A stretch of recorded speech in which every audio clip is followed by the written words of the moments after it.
성경 1143쪽 예레미야 애가 1장 1절부터 11절입니다. 1143쪽입니다.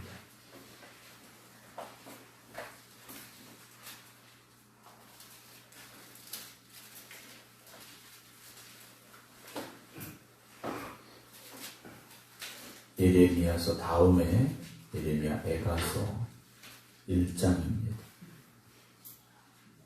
1143쪽 예레미야 애가 1장 1절부터 11절입니다. 슬프다 이 성이요 전에는 사람들이 많더니 이제는 어찌 그리 적막하게 앉았는고 전에는 열국 중에 크던 자가 이제는 과부같이 되었고 전에는 열방 중에 공주였던 자가 이제는 강제 노동을 하는 자가 되었도다. 밤에는 슬피 우니 눈물이 뺨에 흐르며 사랑하던 자들 중에 그에게 위로하는 자가 없고 친구들도 다 배반하여 원수들이 되었도다. 유다는 환난과 많은 고난 가운데 사로잡혀 갔도다. 그가 열국 가운데 거주하면서 쉴 곳을 얻지 못하며 그를 핍박하는 모든 자들이 궁지에서 그를 뒤따라 잡았도다. 시온의 도로들이 슬퍼하며 절기를 지키려 나아가는 사람이 없음이로다.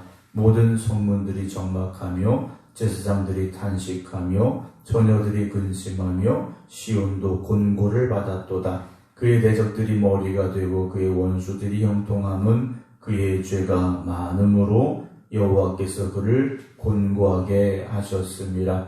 어린 자녀들이 대적에게 사로잡혔도다. 딸 시온의 모든 영광이 떠나가며 그의 지도자들은 꼴을 찾지 못한 사슴들처럼 뒤쫓는 자 앞에서 힘없이 달아났도다.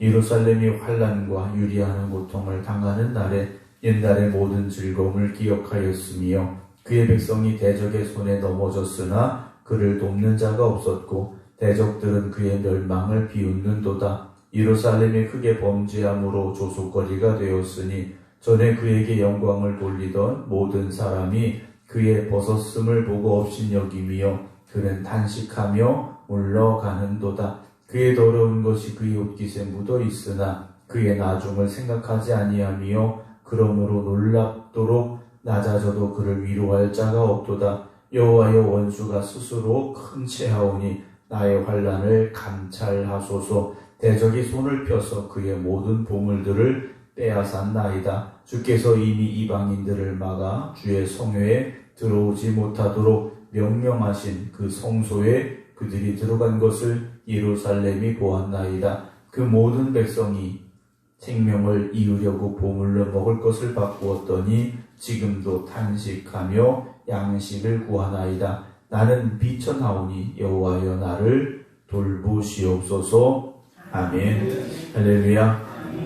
또 주님께서 허락하시니 거룩하고 복된 날 깨어 기도드리는 우리 모든 성도 여러분들에게 하나님의 크신 은혜와 돌보심의 역사가 있길 주님의 이름으로 축원합니다. 오늘부터 예레미야 애가서의 말씀을 나누게 되는데요. 예레미야서 다음에 있는 예레미야 애가, 원래 이 책의 이름은 예레미야 애가는 아니었습니다. 원래 이름은 무엇이었냐면 오늘 1장 1절에 슬프다라고 시작이 되어져 있는데요. 히브리어 오늘 에카라는 단어입니다. 우리말로 말하면 아이고 어떻게 이런 탄식어라고 보시면 됩니다. 예레미야 애가서는 나라가 이제 예루살렘이 성벽이 파괴되고 또 성전이 파괴되고 이런 과정 중에 이제 나라가 멸망당하고 포로로 끌려가게 되는데 그 포로로 끌려간 시기에 예루살렘의 멸망을 기억하면서 슬픔으로 기록한 책이 바로 이 예레미야 애가서입니다. 근데 나중에 이제 원래는 이제 슬픔의 노래, 이제 탄식의 노래였는데 나중에 이제 성경을 이제 정경화하면서 이제 예레미야서 다음에 예레미야 애가라는 이름으로 붙여져 있는데 사실 예레미야 애가를 읽으면 저자가 예레미야다라는 말씀은 나와 있지 않습니다. 단지 이제 슬픔과 탄식의 노래였는데 이스라엘 백성들은 이 예레미야 애가를 예루살렘 성전이 파괴된 그날 기억하면서 해마다 읽었던 책이 바로 이 예레미야 애가입니다. 이들이 왜 이 슬픔의 노래를 해마다 반복해서 읽고 또 들었느냐? 이유는 그들의 죄 때문에 나라가 망하고, 그리고 그들의 죄 때문에 포로로 끌려갔음에 대한 회개와 탄식이었고 하나님의 회복하심을 기대하는 노래였다라는 것이죠. 예레미야 애가는 이스라엘 백성들에게 있어서 슬픔의 노래입니다. 예레미야 애가는 총 5장으로 되어 있는데요.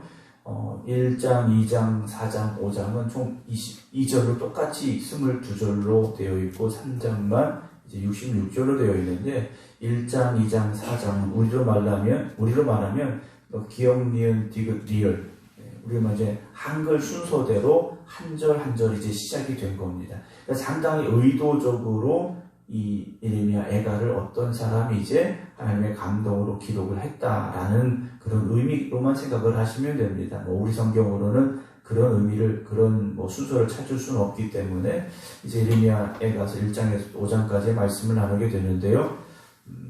우리가 예레미야서에도 이제 예레미야 선자를 통해서 하나님께서 이스라엘의 멸망에 대한 예언을 하시고 또 나라가 망하는 과정을 보게 되는데 예레미야 애가는 그렇게 이제 나라가 망해버린 상황입니다. 나라가 망했고 아직 포로에서 돌아오지 못한 그런 시기에 기록된 책이 바로 예레미야 애가인데 한마디로 절망의 상황입니다. 나라는 망했죠. 포로로 끌려갔죠. 그들의 아름다웠던 성전은 다 파괴됐죠. 뭐 하나 희망이 없는 시기라는 거죠. 그런데 하나님 어떻게 하십니까? 그런 그들을 회복시키셨다라는 거죠. 그래서 이들이 포로에서 돌아오고 난 이후에 해마다 이 성경을 읽는 겁니다. 우리의 죄 때문에 우리가 멸망당했고 나라를 빼앗겼고 포로로 끌려갔었는데 하나님의 은혜로 회복되었음을 이들이 고백하게 되는 것인데요. 예레미야 애가는 말 그대로 슬픔의 노래입니다. 그렇기 때문에 탄식과 슬픔이 가득하다라는 거죠. 오늘 우리의 현실은 어떻습니까? 항상 기뻐하라. 범사에 감사하라. 말씀 알고 또 우리가 살려고 하지만 사실 기쁨과 즐거움과 감사보다는 실제 우리의 삶에는 탄식이나 걱정이나 염려나 슬픔, 절망, 두려움, 좌절 이런 것들이 많이 있다는 거죠. 우리의 그런 현실 속에서 우리는 어떤 고백을 할 수 있을까? 또 예레미야 애가서를 통해 함께 나눠볼 수 있었으면 좋겠습니다. 우리가 돌아보면 과거의 삶도 사실 힘들고 어려울 때가 많았고 슬픔과 좌절이 있을 때도 많았죠. 그런데 오늘 돌아보면 하나님의 은혜로 이기고 나왔고 하나님의 은혜로 여기까지 왔음을 고백할 수 있다 하는 것이죠. 그렇게 본다면 오늘 우리에게도 예레미야 애가는 하나님의 은혜를 다시금 기억할 수 있는 절망과 좌절로 끝나게 하시는 하나님이 아니시라는 것을 또한 우리의 신앙의 삶을 통해서 고백할 수 있는 그런 말씀이 될 수 있을 것입니다. 오늘 1장 1절은 슬프다라고 시작합니다. 말 그대로 슬픔의 노래입니다. 이 성이요 예루살렘 성이죠. 전에는 사람들이 많더니 이제는 어찌 그리 적막하게 앉았는가 그래요. 나라가 망하고 성이 파괴됐으니 어떤 상황이 됐겠습니까?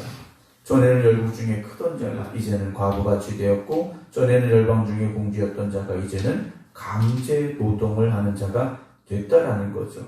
상황이 완전히 역전이 되어버린 겁니다. 안 좋다가 좋아진 게 아니라 좋았다가 안 좋게 됐다라는 거죠. 슬픔만 가득한 예루살렘이 되고 만 겁니다. 평화의 도시였던 예루살렘이 그 평화를 빼앗기고 말았다라는 거죠. 이제 어떻게 됩니까? 밤에는 슬피우니 눈물이 뺨에 흐르며 사랑하던 자들 중에 그에게 위로하는 자가 없고 친구들도 다 배반하여 원수가 됩니다. 힘들고 어려울 때 옆에서 같이 위로해주고 격려해주고 손을 잡아주는 사람이 있다면 그래도 하루를 버틸 힘이 있을 텐데 아무도 없는 거죠. 유다는 환난과 많은 고난 가운데 사로잡혀갑니다. 포로로 끌려가서 그가 열국 가운데 거주하면서 쉴 곳을 얻지 못하며 그를 핍박하는 모든 자들이 궁지에서 그를 뒤따라 잡아버린 거죠. 시온의 도로들이 슬퍼합니다. 예루살렘을 향한 도로들이 다 슬퍼하고요. 절기를 지키려 나아가는 사람이 없습니다. 왜요? 성전이 파괴됐고 이제는 더 이상 예배드릴 자리조차 없다라는 거죠. 모든 성문들이 적막하고요. 예루살렘의 성문들이 적막할 수밖에 없죠. 오고 가는 사람들이 없는 겁니다. 제사장들이 탄식하며 처녀들이 근심하며 시온도 곤고를 받습니다. 그의 대적들이 머리가 되고 그의 원수들이 형통함은 이유가 뭡니까? 그의 죄가 많음으로 그래. 나라가 망하고 포로로 끌려가는데 이들은 이제 회개하며 고백하는 겁니다. 우리가 죄가 많아서 했다라는 거죠. 우리의 죄 때문에 여호와께서 그를 어떻게 하셨습니까? 곤고하게 하셨다라는 거죠. 이들은 고백하는 겁니다. 우리의 죄 때문이라는 거죠. 그러니까 이유가 분명한 겁니다. 나라가 망한 원인이 분명한 거예요. 힘이 없어서가 아니고 군대가 없어서가 아니고 죄 때문이라는 거죠. 원인을 알면 해결의 방법도 간단하지 않습니까? 죄 때문에 이런 일이 벌어졌다면 죄에서 멀어지면 되는 겁니다. 죄에서 떠나는 것이 문제 해결의 방법이라는 것이죠. 오늘 우리의 삶에도 단순한 이 원칙이 적용이 되어져야 됩니다. 우리가 하나님으로부터 멀어졌기 때문에, 우리가 그 신앙을 잃어버렸기 때문에 라는 우리의 깨달음과 고백이 있어야 된다는 거죠. 단순히 어려우니까 하나님 원망하고 힘드니까 하나님 앞에 불평하고 우리가 그렇게 해서는 안 된다는 거죠. 내 자신을 돌아보고 내가 지금 하나님 앞에 바로 서 있는지, 내 신앙이 하나님의 기쁨이 되는 신앙이 되고 있는지를 돌아볼 수 있어야 되죠. 6절에 보면요, 날시온의 모든 영광이 떠나갔습니다. 그의 지도자들은 꼴을 찾지 못한 사람들처럼 뒤쫓는 자 앞에서 힘없이 달아날 수밖에 없었죠. 예루살렘이 환난과 유리하는 고통을 당하는 날에 옛날의 모든 즐거움을 기억하였으며 그의 백성이 대적의 손에 넘어졌으나 그를 돕는 자가 없었고 대적들은 그의 멸망을 비웃어서 예루살렘은 결국 어떻게 됩니까? 조속거리가 됐는데 8절 봅니다. 예루살렘이 크게 범죄함으로 비웃음거리가 됐다라는 거죠. 예루살렘이라는 도시가 범죄한 것이 아니라 그곳에 살고 있던 이스라엘 백성들이 범죄한 거죠. 그것도 크게 범죄했습니다. 누구에게 범죄했습니까? 하나님께 범죄했다라는 거죠. 오늘 우리가 하나님 앞에 바로 서야 되고 하나님의 말씀을 지켜야 되고 그 말씀에 순종함으로 하나님의 기쁨이 되어지기를 힘쓰시기 바랍니다. 왜냐? 죄는 하나님과 우리 사이를 가로막기 때문이라는 것이죠. 하나님과 우리 사이를 끊어지게 만드는 것이 죄라는 겁니다. 그런데 하나님과 우리 사이를 끊어지게 만든 그 죄를 예수 그리스도께서 이 땅에 오시어서 십자가를 지시고 우리 대신 그 죄값을 치르심으로 말미암아 하나님과의 끊어진 관계를 회복시켜 주셨지 않습니까? 그럼 우리가 그 관계를, 하나님과의 아버지와 자녀된 관계를 우리가 지켜가려고 힘써야 되는데 또다시 어떻게 합니까? 죄 가운데 살고 있다는 거죠. 죄의 길로 가고 있다는 겁니다. 9절 보면요, 그의 더러운 것이 그의 옷깃에 묻어 있으나 그의 나중을 생각하지 아니하며 그러므로 놀랍도록 낮아져도 그를 위로할 자가 없다 그랬습니다. 더러운 것이 옷깃에 묻습니다. 죄가 그들 안에 들어왔습니다. 그런데 나중을 생각하지 않았다는 거죠. 성도들은 어떤 사람들입니까? 내일을 생각하며 오늘을 살아가는 사람들이 되어져야 됩니다. 오늘을 생각하면서 탄식하고 절망하는 것이 아니라 내일을 생각하면서 오늘을 살아가는 사람이 믿음의 사람이라는 거죠. 믿음은 오늘만 생각하는 사람이 아닙니다. 오늘 먹고 죽자 이게 아니지 않습니까? 우리는 천국의 소망을 가지고 살아가는 사람들이 되어져야 되고 내일 다시 우리를 일으켜주시고 내일 다시 우리를 회복시켜주시는 하나님께서 오늘도 살아 역사하고 계심을 믿는 우리가 되어져야 되죠. 그래서 오늘도 우리는 어떻습니까? 울면서라도 씨를 뿌린 사람들이 되어져야 됩니다. 그렇지 않다면 회복의 역사는 일어날 수가 없다라는 거죠. 사랑하는 성도 여러분, 죄라는 것이 얼마나 무서운가를 우리가 다시 한번 기억하기를 원합니다. 죄의 대가는 심판이었지 않습니까? 나라가 망하고 포로로 끌려가고 그 죄는 오늘도 동일하게 우리 안에 역사하고 있다는 사실을 두려운 마음을 가지고 기억할 수 있기를 원합니다. 이스라엘 백성들에게 하나님께서 끊임없이 경고하셨지 않습니까? 어느 날 갑자기 나라가 망한 게 아닙니다. 경고하시고 또 경고하셨죠. 선자들을 들어서 그들을 경고하고 경고하셨는데도 경고를 어떻게 했습니까? 무시했다라는 거죠. 설마 한 겁니다.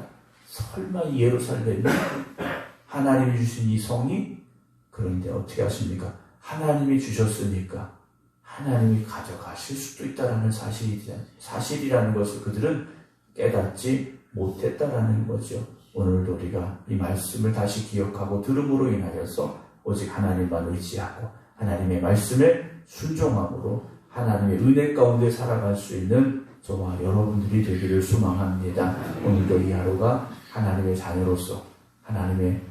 자녀로서 그에 합당한 믿음의 삶이 되어지셔서 오늘을 믿음으로 살아갈 때 내일에 하나님의 역사가 있고, 오늘을 순종으로 살아갈 때 내일에 하나님의 축복이 있음을 기억하시며 오늘을 참된 믿음으로 멋지게 살아가는 저와 여러분 되기를 주님의 이름으로 축원합니다. 기도하겠습니다.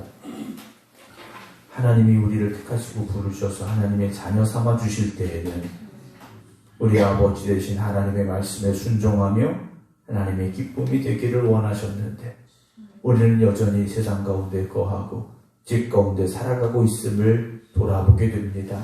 이스라엘 백성들이 범죄할 때 하나님께서 선지자들을 들어 세우셔서 이스라엘 백성들에게 경고하시고 또 돌아오라 말씀하셨는데도 그들이 깨닫지 못했습니다. 설마하며 죄 가운데 하루하루 살아가던 그들이 결국 성벽이 무너지고 성전이 파괴되고 나라가 망하여 포로로 끌려가는 신세가 되고 말았습니다. 그때 그들이 깨달았습니다. 우리가 하나님 앞에 범죄하였습니다. 고백하기 시작했습니다. 오늘도 우리가 하나님의 말씀 안에 거하고 있는지, 그 말씀에 순종하며 살아가고 있는지 돌아보게 하여 주시옵시고, 하나님의 자녀답게 하나님의 백성답게 살아갈 수 있는 저희를 되게 하여 주시옵소서. 오늘 주님께서 주신 거룩하고 복된 날입니다. 주님, 이 성전에 함께 하시사 믿음으로 나오는 이들에게 하나님 은혜 더하여 주시옵시고, 주님께서 우리 안에 역사하여 주시어서 다시 세상에 나아가서도 세상의 길을 걸어가지 아니하며 하나님의 말씀 안에 거하는 삶을 살아갈 수 있는 우리 모든 성도들이 되게 하여 주시옵소서. 이제는 우리 주 예수 그리스도의 은혜와 아버지 하나님의 무한하신 사랑하심과 성령님의 감동 감화 역사하심이 오늘도 하나님 말씀만 지켜 순종하겠습니다. 결단하며 기도드리는 모든 성도들 위해 이제부터 영원토록 함께 하시기를 간절히 축원하옵나이다. 아멘.